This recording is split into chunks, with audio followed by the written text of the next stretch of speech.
চাচ্ছেন?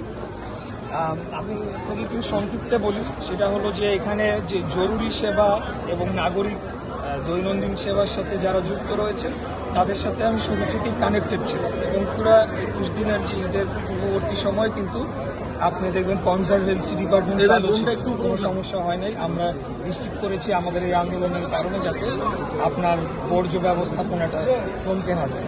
একইভাবে আমরা এখন যেহেতু ডেঙ্গুর প্রকোপ দেখা দিচ্ছে, আমরা স্বাস্থ্য বিভাগের সাথে সমন্বয় করে তারা যাতে তাদের কাজটি তারা করছে। সিটি কর্পোরেশন একটা স্বায়ত্তশাসিত এবং একটা কর্পোরেশন, তারা তাদের কাজটি যথাযথভাবে করতে পারে। তাদেরকে আমরা যে মনিটরিং এবং কিছুটা উৎসাহ দানের মাধ্যমে আমরা চাই যে কাজটা তারা আরো সফলভাবে সম্পন্ন করুক, এটি আমরা করছি। আর প্রশাসনিক কাজের যে বিষয়গুলো আপনারা বলেন, সেটা যখন আমরা যে পদক্ষেপ নিব তখন আপনাদেরকে কোভিডের একটা সংক্রমণ আছে। আমরা এর আগেও দেখেছি কর্পোরেশন কোভিড নিয়ে বেশ সোচ্চার ছিল, অনেক কাজ করেছে। এখন যেহেতু সংক্রমণটা বাড়ছে, সেটা নিয়ে ডেঙ্গুর পাশাপাশি আপনার ব্যক্তিগতভাবে যদি আপনি দায়িত্ব গ্রহণ করেন কিংবা যে অবস্থায় আছেন সেখান থেকে কতটুকু কিভাবে কাজ করবেন? আমাদের যে সিটি কর্পোরেশনের চলমান যে প্রোগ্রামগুলো রয়েছে, সেখানে আপনার প্রত্যেকটা ডিপার্টমেন্টেরই তাদের নিজস্ব প্রোগ্রাম রয়েছে, সেটা ডেঙ্গু হোক অথবা কোভিড হোক, সেই প্রোগ্রামগুলো কিন্তু চলমান রয়েছে। সেগুলোকে আমরা রিভিউ করব, সেগুলোকে বেগবান করব, অতীতে কিভাবে কোথায় কোথায় ব্যর্থতা ছিল সেগুলোকে চিহ্নিত করে সেগুলা নিরসন করা, এগুলাই তো একটা সাধারণ জনপ্রতিনিধির কাজ হয়ে থাকে।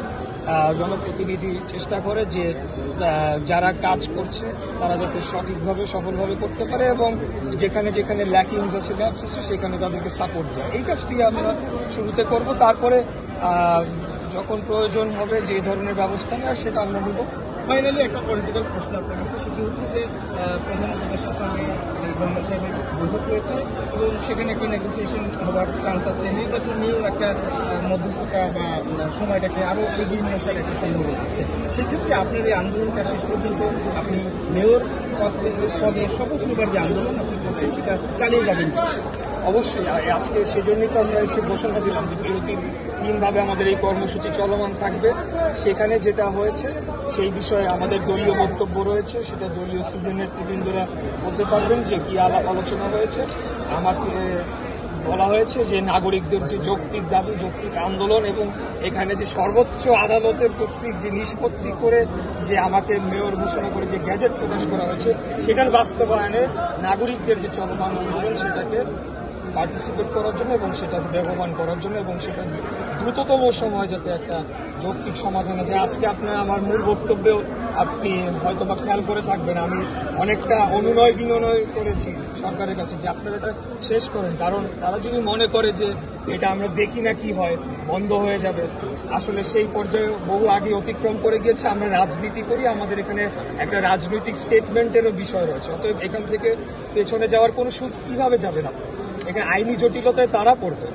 আমরা তো এনসিপি তো বলছে যে 2009 থেকে 24 পর্যন্ত সমস্ত নির্বাচনকে অবৈধ ঘোষণা করবে, সেইটা কি একটা বাধা? এনসিপি কি সরকার?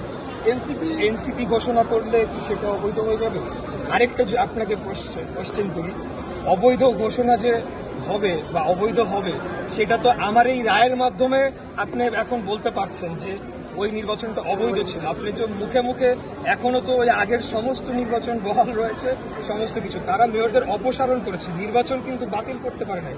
অথচ তারা ভুল প্রপাগান্ডা করছে যে এটাকে যদি তারা অ্যালাউ করে তাহলে সবগুলোকে বৈধতা দেওয়া হবে না, উল্টা এটাকে যদি তারা মেনে নেয় তাহলে পরে এটা এস্টাবলিশড হলে একটা দালিলিক প্রমাণ রয়ে গেল যে হাসিনার আমলের যে নির্বাচনগুলো সেখানে কারচুপি হয়েছে, ভোট ডাকাতি হয়েছে, সেগুলো অবৈধ ছিল এবং সেটা রেজাল্ট পাল্টানোর মাধ্যমে সেটাকে বৈধতা দেওয়া হয়েছে, তাই না? এটাই তো সহজ একটা হিসাব হওয়ার কথা। কিন্তু আমি মনে করি যে সর্বোপরি এখানে কিছু কিছু ব্যক্তির